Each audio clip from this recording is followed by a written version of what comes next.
Bismillahirrahmanirrahim. Assalamualaikum warahmatullahi wabarakatuh dan salam sejahtera. Yang dihormati para panel hakim yang bijaksana, yang berbahagia pengajar program rangka siswa yang di Universiti Pendidikan Sultan Idris, yang dikasihi kawan-kawan saya sekalian. Pada petang yang mulia ini, izinkan saya menyampaikan serangkapanku. Kekasih Allah bernama Muhammad disanja semua kalangan umat. Sayangilah Nabi sallallahu berselawat, di akhirat kelak mendapat syafaat. Terlebih dahulu saya ingin memanjatkan kesyukuran kerana telah diberikan peluang untuk membuat pengucapan awal di pentas yang penuh barakah ini. Pada hal ini saya ingin menyampaikan sebuah syarahan yang bertajuk Cara Mencintai Rasulullah SAW. Menurut para ulama iaitu Al-Azhari, makna cinta seorang hamba kepada Allah dan Rasulullah adalah mentaati dan mengikuti perintah Allah dan Rasulnya. Manakala menurut para ulama lain juga seperti Az-Zujaj berkata, cinta manusia kepada Allah dan Rasulnya adalah mentaati keduanya dan redha terhadap segala perintah Allah dan semua ajaran yang dibawa oleh Rasulullah SAW. Tuan-puan yang Allah rahmati sekalian, terdapat 8 cara untuk mencintai Nabi Muhammad SAW. Cara pertama adalah dengan mengenali Nabi Muhammad SAW. Mengenali Nabi Muhammad SAW adalah dengan membanyak baca sirah perjalanan hidup baginda, iaitu surat dan tazkirah. Kita pelajari bagaimana hidup Nabi dan kita akan temui kehidupan cukup luar biasa untuk kita contohi. Rasulullah SAW merupakan salah satu rahmat Allah sebagaimana dalam surah Al-Anbiya ayat 107. Bismillahirrahmanirrahim. Wa ma arsalnaka illa rahmatan lil alamin. Maksudnya, kami tidak mengutus engkau Muhammad melainkan untuk menjadi rahmat bagi seluruh alam. Cara kedua adalah berselawat ke atas Nabi SAW setiap hari. Selalulah berselawat ke atas Nabi SAW dapat memberikan kesejahteraan kepada baginda. Hal ini kerana dengan berselawat kita akan dapat melahirkan rasa cinta kita pada Nabi SAW. Anjuran membaca selawat dapat ditemukan pada surah Al-Ahzab ayat 56. Bismillahirrahmanirrahim. Inna Allah wa malaikatu yusalluna ala nabi. Ya ayyuhallazina amanu sallu alaihi wa sallimu taslima. Maksudnya, sungguh Allah dan malaikatnya berselawat untuk Nabi Muhammad SAW. Wahai orang yang beriman, berselawatlah kalian untuk Nabi. Ucapkanlah salam penghormatan kepadanya. Cara ketiga adalah mengikuti sunnah dan cara hidup baginda. Dengan cara kita mengikuti cara hidup Nabi dalam bentuk dirinya, cara hidup Nabi dalam berkeluarga, cara hidup Nabi dalam bermasyarakat, sunnah Nabi dalam bentuk kenegaraan dan sampai kepada umat sekalian. Dalam satu hadis, wa an Anas bin Malik radhiyallahu anhu qala Rasulullah sallallahu alaihi wasallam faman ghalibu a'ridu an sanati faris minni rawul al-Bukhari. Dan dari Anas radhiyallahu anhu Rasul berkata, Rasulullah SAW bersabda, barang siapa yang membenci sunnahku maka bukan termasuk golonganku. Hadis Al-Bukhari dan Muslim.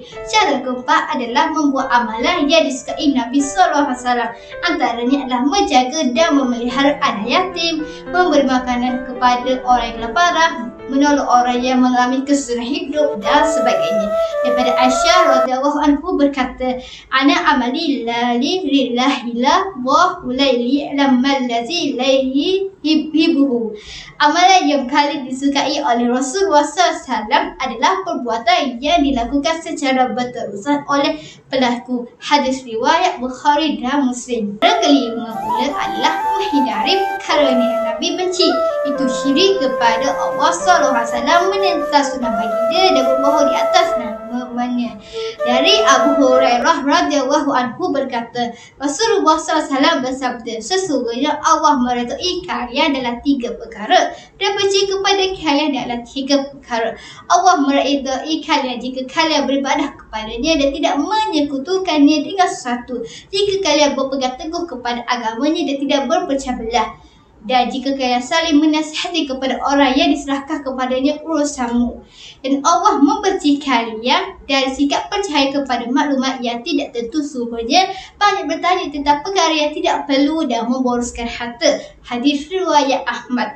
Cara tenang adalah menyampaikan dari Nabi kepada orang lain. Kita menyampaikan apa yang disampaikan oleh Nabi kepada orang lain. Ia disebut sebagai berpesan-pesan sesama Muslim.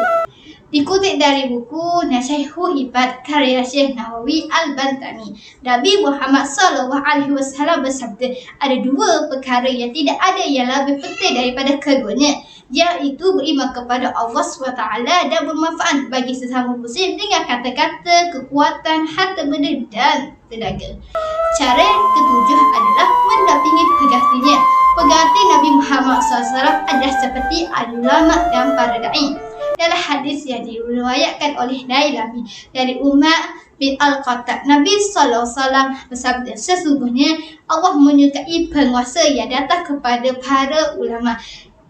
Dia membencinya ketika ulama mendekati penguasa, kerana ketika ulama mendekati penguasa, yang dimahukanlah urusan dunia. Sekiranya penguasa mendekati ulama, maka yang dimahukan adalah urusan akhirat. Cara terakhir adalah berdoa ke atas Nabi Muhammad SAW. Kita mendoakan Nabi, ahli keluarga dan para sahabat baginda. Berdoa ini supaya kita direzekikan dapat mencintai Allah dan Rasul-Nya. Inilah 8 cara bagaimana kita ingin mencintai Nabi SAW. Orang yang mencintai Nabi SAW adalah orang yang layak mendapat syafaat dari baginda. Saudara-saudari yang dimuliakan, pembuktian cinta yang sahih seharusnya pada Rasulullah SAW, baik dari perkataan, perbuatan maupun setujuan baginda terhadap perbuatan para sahabat, kerana syarat diterima oleh baginda dalam sebuah ibadah maupun sunnah harus memenuhi dua syarat itu, ikhlas dan sesuai dengan tata cara yang dicontohkan oleh Nabi Muhammad SAW. Kita sebagai Muslim haruslah berlapandai dan menerima kebenaran. Allah berfirman dalam surah Al-Hajj ayat 7, apa yang diberikan oleh Rasul kepadamu, ambillah, tinggalkan apa yang dilarangnya dan bertakwalah kepada Allah, sesungguhnya Allah sangat berat azabnya. Daripada Ibnu Mas'ud, bukan hanya niat baik tetapi tidak sesuai dengan syariat, malah menyebabkan korban, kerana berapa banyak orang yang mempunyai niat baik tetapi tidak mengerti. Sebelum saya mengundurkan diri, izinkan saya memberikan serangkap pantun sekali lagi. Kalau ada sumur di ladang, boleh saya menumpang mandi. Kalau ada umur yang panjang, boleh kita berjumpa lagi. Wabillahi taufiq wa hidayah. Wassalamualaikum warahmatullahi wabarakatuh. Sekian, terima kasih.